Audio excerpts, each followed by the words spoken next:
Hey everybody, this is Bill Murphy with Garrett Fuller here at MMORPG.com, and PAX Day 1, PAX East 2015 is in the books. We're exhausted. We didn't get much sleep last night, and we've been going since about, 7 o'clock this morning? 7 a.m.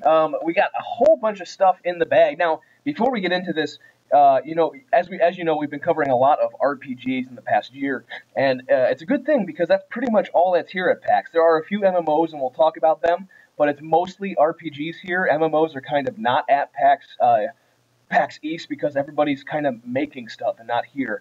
But let's start with some of the stuff we saw. How about we start off with the Blizzard panel?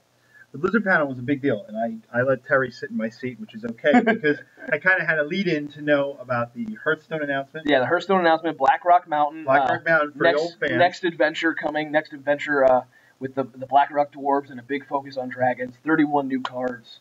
A lot of cool new stuff, basically, all dragon and dwarf themed. Yes, and then they moved on very quickly to Overwatch. Yeah. Oh, well, before we go to that though, because Blackrock Mountain is coming out next month in April, you can start buying it like this. I think the 17th or something like that. The official dates are on the website, folks. But the good thing is it's coming out next week. They pull you back in. Yeah. That's Hearthstone. They pull you back in. Exactly. Well, Hearthstone was the last thing we talked about, so we're going backwards because there's also Overwatch. Overwatch, panel, which was a big deal. We actually spent a great time with Jeff Kaplan today. Bill did an amazing interview. And you guys will get to see that on the site. It's so good you'll poop yourselves. Yeah. I'm just kidding, because every time I say that I get ridiculed for it. But Overwatch unveiled two new heroes. Two new heroes. McCree, the gunslinger. Yeah, McCree the gunslinger. He's a peacekeeper, former bad guy. He would rob trains and stuff like that. He was a thief, kind of like the outlaw Jesse James. And then they captured him and said, "You either work for us and do good things, or we'll kill you." So now he's a good guy in Overwatch. And the other one is Zarya. That's short for something very long in Russian that I can't remember off the top of my head. But she's a big, bruising female tank, former weightlifter for Russia, who decided instead of following her weightlifting dreams, she was going to join Overwatch and fight for good. She's very true, lawful good character. She was great, and she had awesome gameplay mechanics as a tank. Being able to use the particle gun and then turn around and put shields on herself, put shields on her comrades. Russian. Comrades, that was pretty good. I'm not gonna lie. But we actually, both characters fit really well in the meta, and Jeff was saying now, even internally, they're already crazy. The way that skills synergize and stuff like that, because even with, like, if say you have Zarya and you have McCree on your team, Zarya's ultimate is like this big containment field that will pull every enemy character into it, and when it pulls them into it, they're stuck there kind of floating wherever they're at. And while you do that, you could have your McCree do another ultimate where he'll basically target. It takes a while to charge up, but he marks every character that he can see, and if they don't leave his line of shot, he insta-kills them. So if you trap people in this thing and then have McCree do his ultimate, you could do like a 5-kill in one shot. Yeah, which Mike did in one play of the game in one of the demos. We were all cheering. Yeah, he got a special pin. He was a lucky bastard. Yes, it was very cool. And also at Blizzard, they announced that Sylvanas Whisperwind will be the next hero officially. They showed off a new trailer for her for Heroes of the Storm, and they showed off the spider map. Which name I can't think of, and that's kind of it, really. There wasn't a lot of big announcements for Heroes of the Storm, just the new map and the new hero. Yeah, that was it. And they showed some of the top tier characters and stuff. Yep, and then we so from Blizzard we moved on to a totally opposite direction, which was a very cool one to take, which was Necropolis, the indie RPG. Yes, that we both dug. It's from Harebrained Schemes, the folks that are actually doing the Shadowfall games. Shadowfall Returns. They did Dragonfall, and now they're working on Hong Kong. They're making this sort of what they're calling a Zelda meets Dark Souls. It's like a hardcore but not so painfully hardcore version of Dark Souls. Yes. I can't say that. Will you say that for me? Which one? Cell shaded. I said it. Cell shaded, and the art style is very cool. Very unique. But it had some great RPG elements that we liked. Yeah, a lot of crafting involved in there. A lot of leveling up and weapon itemizing and stuff. The entire dungeon itself is procedurally generated every time you die, so when you go back, it's not going to be the same. Yeah. Yes. A lot of interactive environments that he showed off too. Yep. We got a big preview and a gameplay video coming to that. Yes. And moving on, we talked to the Repopulation guys, or rather, I should say one of the few of them, because it's a small indie team. We talked to Josh Halls, had lunch with him. basically just caught up on how the alpha's going and when there's like a Steam sale going on right now until basically the end of the weekend. You can get into the game for 25% off, and all the patches and stuff that they've been doing to fix some of the issues they've had with the game, and that they have their big push is for beta this fall. So you'll be seeing a lot more repopulation, I think, around PAX Prime when they're ready to really show off the game. I know there's no NDA right now, and I know there are some folks that are a little underwhelmed with it, but you got to remember, it's an alpha from like a staff of like 10 people. Yeah, but it's getting better, and they will continue to work. That Josh is working really hard on it, which is what we want. And then I didn't have Garrett with me, but we moved right on to Tryon. Yes, Mike and Tryon. I went to Tryon. We saw all 4 games. All 4 games have something new to talk about. By all 4 games, I mean Defiance, Trove, Arcage, and Rift. There's a whole big preview we have coming out from them, but the big thing that they were showing off was Arcage's new, I'm going to mangle this without the video next to me, but it's their new zone. It's the Northern Island, the Northern Continent. There's a whole new dungeon. It's like this huge library. Really cool stuff that we have a huge video coming for you. Hopefully tomorrow, actually, but keep your eyes peeled.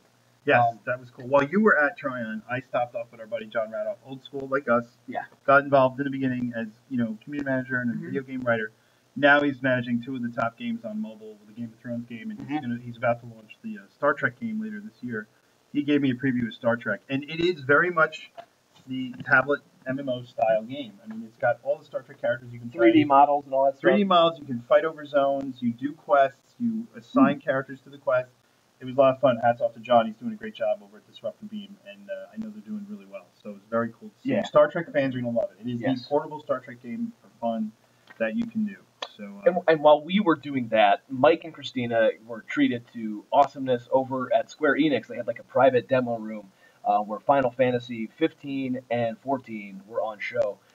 14 was basically a preview of some of the stuff you're going to see tomorrow from the panel. We can't talk about it now, but you will see, I think around 1 p.m. Eastern, you will see all the news about Heavensward, the expansion pack coming from Final Fantasy 14. But the bigger news is that Christina got hands-on with Final Fantasy 15, the single-player RPG, the big next, big entry in Final Fantasy. She got hands-on with the demo that we'll all get with Final Fantasy Type 0 HD.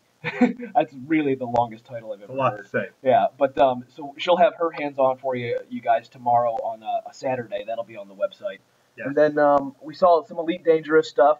Minor updates there. They've got some new content coming, but their big announcement was Xbox One. We just had it from GDC. If you want to check out the interview we did with Dave, they're coming to the Xbox One. They're really happy. Terry got to see it. Yeah. Terry yell. You're in the background. Here I am. That's Terry. And Terry also spent time with his buddies over at Smite, the lucky guy. So we got a chance to look at the upgrades at Smite. Smite also coming to the Xbox One. We saw it at GDC. We saw it here at PAX. Yeah, it's very cool. Pod and those guys and our buddy Gabe, they are doing a bang-up job. With Smite. Really making things push for them. But while they were at Smite, you guys are going to get jealous. RPG fans, we played The Witcher 3.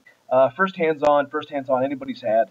And I got to tell you, it was just a 45-minute demo, but it is everything you'd expect. Very massive world with a lot of story-driven questing, fantastic combat. If you like The Witcher 2, you're going to like The Witcher 3 even more because it's like The Witcher 2 meets Skyrim, this huge, massive open world. Great voiceover, great effects, very dark, very gory, still the mature rated game that you know and love if you like The Witcher. So, it leaves nothing to the imagination. Not at all. A lot of butt crack. A lot of butt crack. A lot of crows eating man's brains. A lot of magical crab creature trying to eat Geralt's wiener. That was something. That actually happened. I was trying to forget that part. You brought it up. I can't erase it from my mind. Yes. And then at the end of the night, we actually had the Echo of Soul event, which we didn't get to attend because we had our panel. We'll get to that in a minute. But Terry and Christina did go see Echo of Soul, which is a new MMO being published in America by Area Games. It's from a lot of the creators of the original Lineage series, Lineage 1 and 2.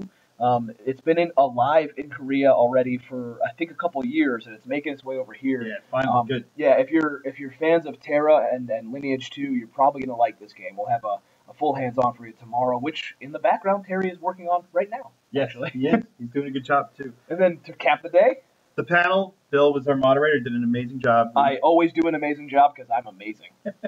We had it was the old school panel. It was Richard Garriott with some new school. Chris Roberts, Ryan Dancy, and John Peters from Guild Wars. Adam Hatani. Man, there we go. I said it. Yes. It's spelled in a way that you would pronounce something very bad, but it's Hatani. Adam Hatani. Adam Hatani is from the Trove team at Tryon Worlds. Really cool guy. He did our panel at New York Comic Con. Yeah. He was great. Great guy. Yes. And it was really interesting to see all these people from different generations of MMO development kind of come together and pretty much have the same opinions. Yes, oddly, you would think you get that group on a panel. Ryan and Richard, everybody got along great. The questions were great. The fans did a great job asking the questions. We had a packed house, and the full the guys delivered. Yeah, we'll full have video tomorrow. It's it's an hour long. A lot of great questions. A lot of great discussion. It'll be on the website hopefully tomorrow. We have decent internet here, so if you're listening to this, just look on the website sometime tomorrow morning, Saturday afternoon. You'll see the full panel, and that's day one. Day one. Oh, and then we ate some Irish food and drank some beer. We are in Boston. Yeah, we are.